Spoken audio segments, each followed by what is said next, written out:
Welcome to the channel. This is Van Demo and Prep. Here's the van with the specs popping up on the screen. I'm going to remove the insulation, tell you why I'm not going to use fiber in there.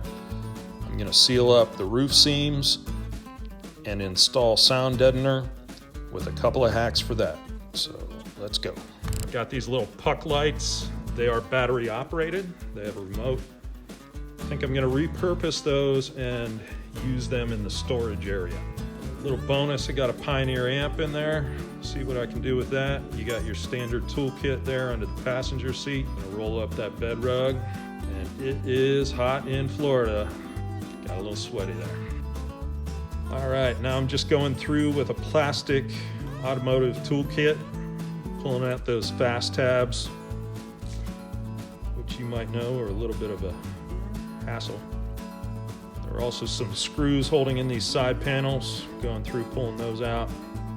Of course, I'm going to use the bed rug and these panels as templates for the build out.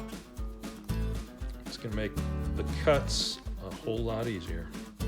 And here we go. What do we got behind there? A little mix and match insulation. We got some styrofoam. A little bit higher grade foam board there, but as you can see, it's pieced together. It's really piecemealed, and saw a little bit of evidence of mold there. So now I'm getting in there and finding some rock wool insulation in every single crevice. Real nice surprise right by the wheel well where all that dust, mud, wetness resides. That's what you're gonna have if you keep fiber in there. I will use some Reflectix at some point, but right up against the skin of the vehicle, I'm gonna use XPS board. I think that's a little bit better for the moisture consideration.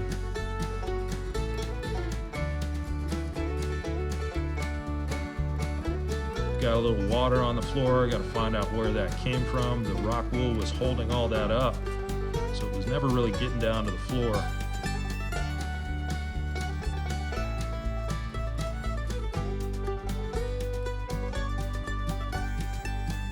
And here I'm just using the orbital sander to get some of those rust spots off the floor. I'm going to come back through, I'll show you that. Prime those, get in there with a little glazing putty and fill some of the holes. And I found that about 150 grit worked the best on this. Kind of right there in the middle. The 220 wasn't doing much, and I didn't want to go much lower. Kind of eased into it from fine grit down to coarser grits, and 150 is the lowest I went. And here you see a little mold action that was held in there by the rock wool.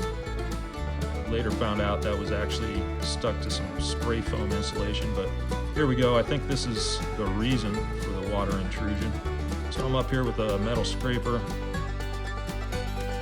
cleaning this up.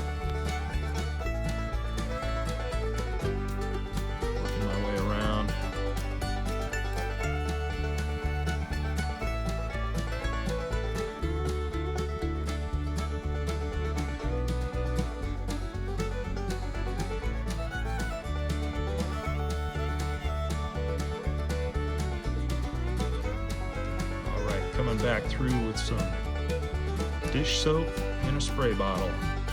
Dish soap and water, plastic bristle brush.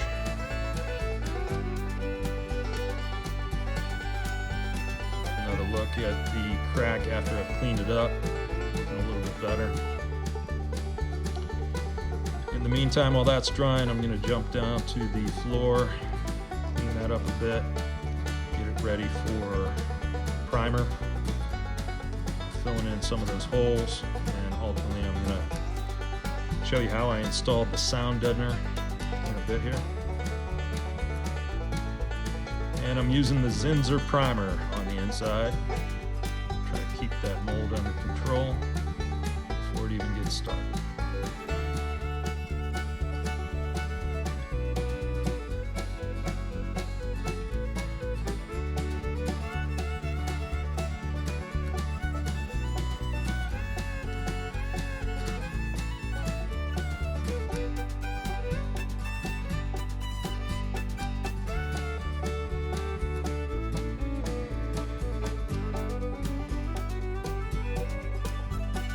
Outside, I'm using the Rust-Oleum Universal Bonding Primer.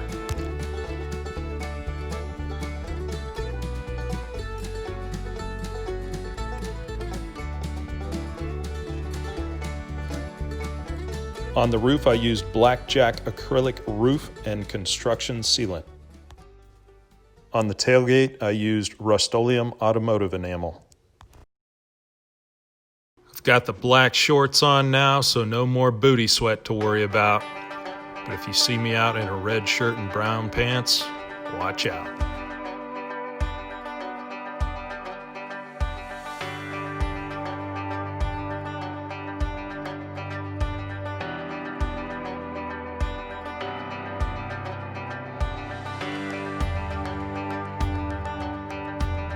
I focused the coverage with the sound deadener on the wheel wells, and then I went back through, and you'll see the X's that I put on the walls on the panels. Maybe that'll make a difference, maybe it won't, but I'll get back in there with a decibel meter and let you know.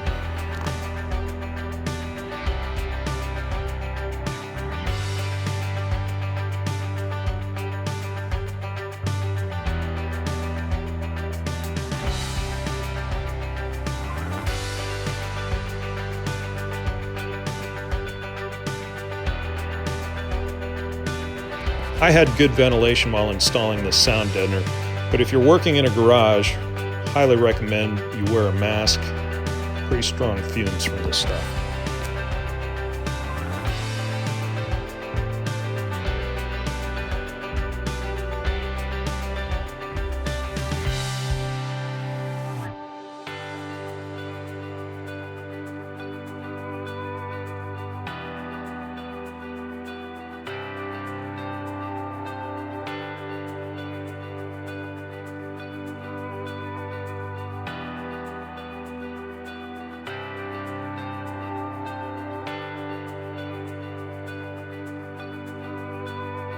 Here's hack number 1.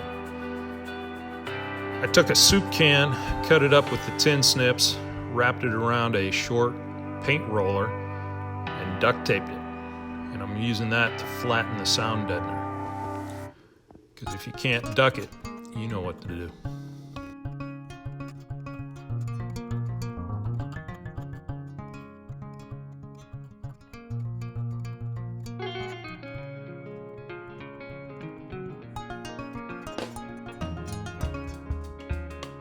Hack number 2, after I found out that didn't work so well, is to use a plastic putty knife, and that worked like a charm, especially on the floorboards, but it's a little bit hard on the fingers.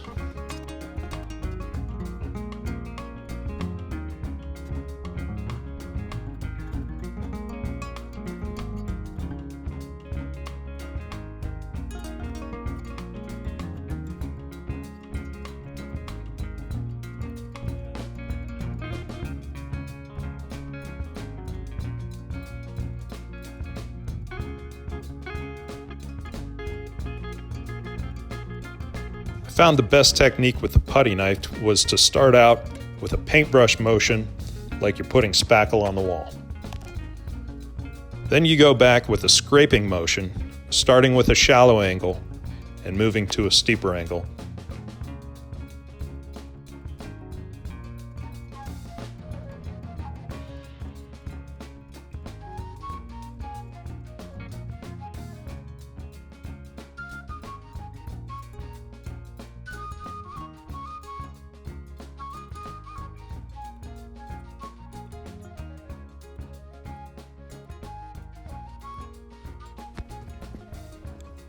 So to wrap it up, a couple of tips from this demo and prep.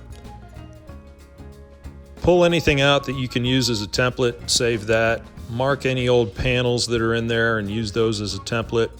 I just used a simple numbering system. If you need to pull out any fiber insulation, needle nose pliers and a push stick or one of those automotive tools, those plastic automotive tools are great for pulling a vehicle apart. And if you like this, subscribe and follow along as I turn this van into a ski chalet on wheels, or at least that's the goal. Thanks for watching.